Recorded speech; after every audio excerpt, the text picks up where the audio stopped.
Good morning, everyone. My name is Charles Mbaka. I will be doing a presentation today on the topic foreign aid and foreign debts. Uh, my presentation will touch on the following areas: definition of foreign aid and foreign debt, the types of foreign aid, the advantages and disadvantages, and the burden of these debts on developing countries.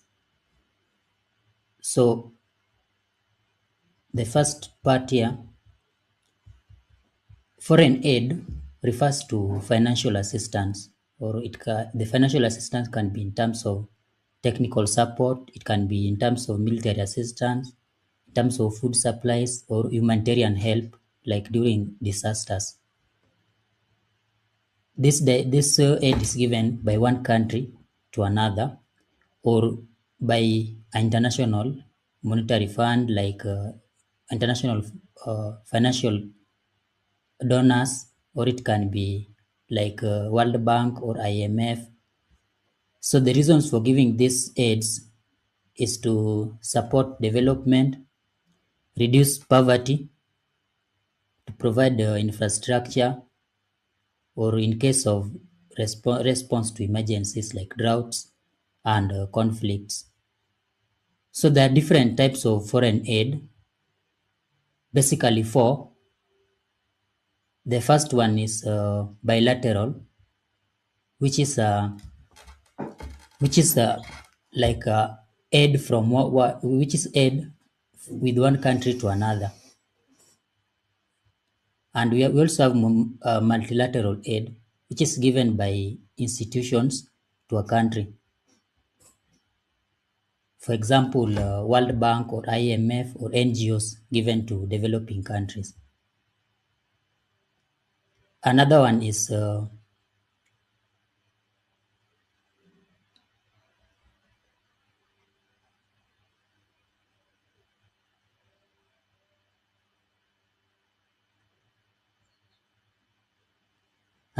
humanitarian aid for emergencies.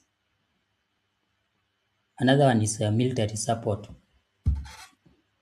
I will go into foreign debt, which refers to money borrowed by a government from foreign countries or banks or international financial institutions. So developing countries usually borrow money to finance their projects like hospitals, education, electricity. So these debts can come in form of loans from international institutions, or commercial loans from banks, or what we call government to government borrowing. An example is Kenya, like the recent example that I can use is the money that Kenyan government borrowed sometimes back to fund SGR. So this, as much as this foreign aids and as much as this foreign borrowing is necessary for development, it also creates a burden when there is what we call overdependence. You find that countries depend too much on this borrowing such that they cannot become self-sustainable.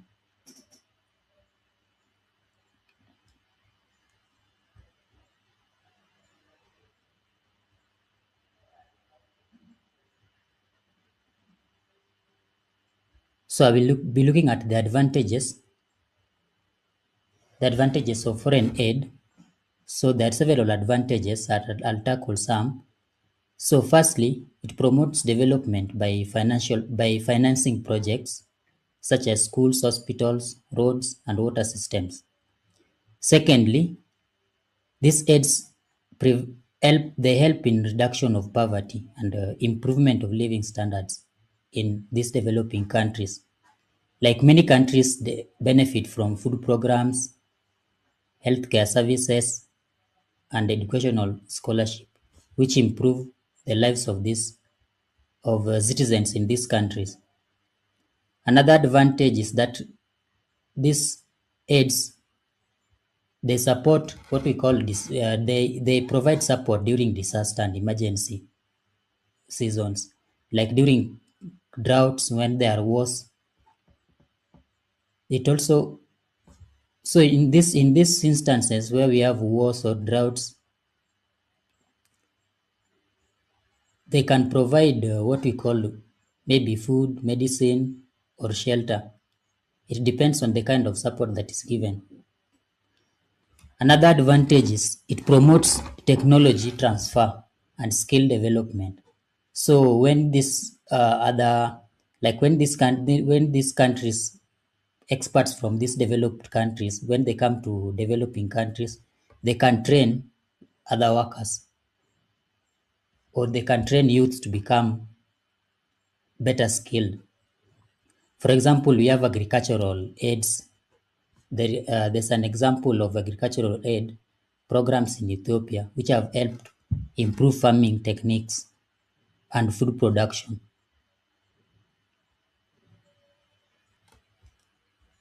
So another advantage is increased investment and improved productivity. Another advantage is it strengthens diplomatic relations between countries. So nations receiving assistance often cooperate more closely with donor countries. Aid can also support healthcare. For example, the international support has increased. The international support has helped African countries fight contagious diseases like HIV and AIDS, Ebola, and the recent antivirus. In some countries, donor funding has improved access to clean water and sanitation. An example is Rwanda, where international support contributed to healthcare, education improvement after the 1994 genocide. So there are also, as much as these aids and these debts are good, there are also disadvantages. Despite the benefits of foreign aid, it also has its demerits. So one of the most demerits is over dependency, or what we call dependency. This dependency on these foreign aids. So some countries become too reliable and dependent on aid and fail to develop self-sustaining economies.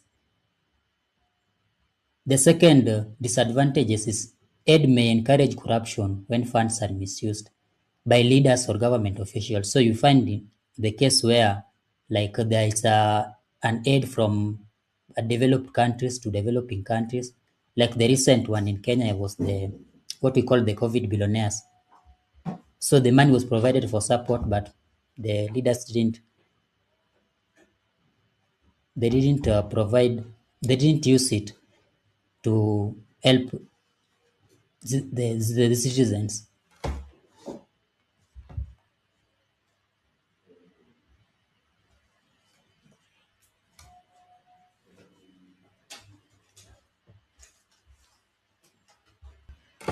So the third disadvantage is that the donor countries sometimes attach conditions to this aid. So these conditions may influence political decisions, economic policies in the recipient countries. So you find that, like for example, when these countries borrow maybe from IMF, there are certain decisions they're supposed to make. There are certain projects they're supposed to do. Like they can't make their decisions independently. The fourth disadvantage is that these aids can weaken local industries. So, for example, imported goods may reduce demand for locally produced items. Some critics even argue that long-term aid may reduce innovation and local initiative. For example, countries that rely heavily on food aid instead of investing in local agriculture. So, effects of debt burden on developing countries. Another one. So I'm going straight to the effects on on the burden, the burden that it gives to developing countries. So that burden refers to difficulty countries face on repaying loans and interest. So one major effect is reduced government spending on essential services. So governments may spend more money repaying debt instead of investing in healthcare, education, or infrastructure. So, like in Kenya, you find that the money that government has borrowed over the years from China, like they are usually the budget that is given yearly, more of it is used in repaying that debt.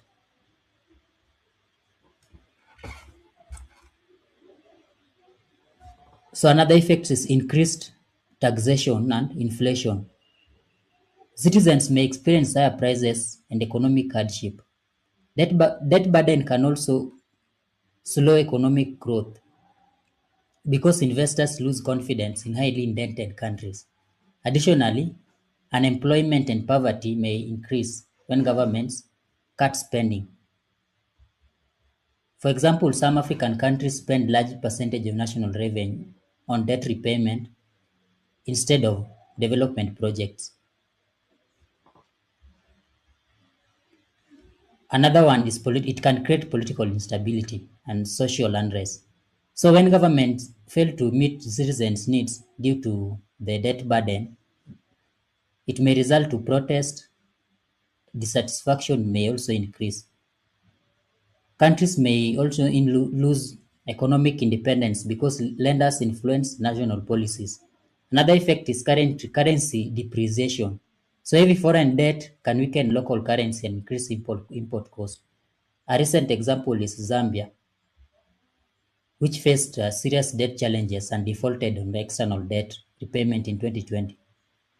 Similarly, another example from another African country is Ghana, which has recently struggled with rising debt and economic reforms linked to international lenders.